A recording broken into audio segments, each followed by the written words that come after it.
The campus was buzzing with excitement during the open day, where visitors got a first-hand look at our courses and what we offer.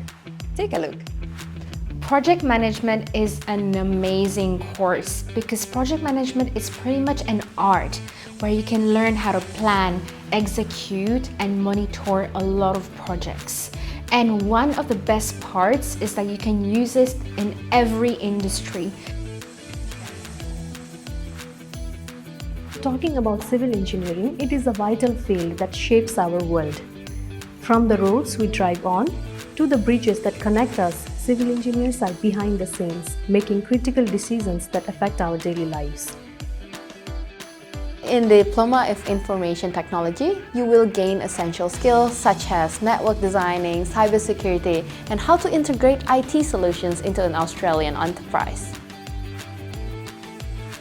Learned about the course Graduate Diploma of Management Learning, and it is a level 8 course, a postgraduate course.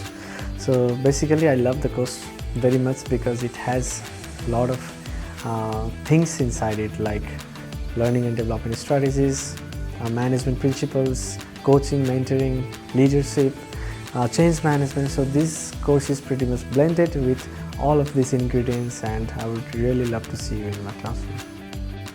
Today, I promoted the Graduate Certificate of Strategic Procurement course by making an analogy of ordering a pizza for a group. Virtually every industry, you name it, construction, hospitality, or healthcare, requires sourcing and buying materials or services, just like ordering a pizza for a large group. If you would like a taste of practical and engaging classes full of exciting activities, I would like to welcome you to GCSP. Danford's Open Day was a huge success with a lot of students walking in and getting a taste of what it feels like to be at Danford. They got to experience the new campus, meet with a lot of trainers across various courses, and have demo sessions as well. And we look forward to having a lot of you and help us grow our family.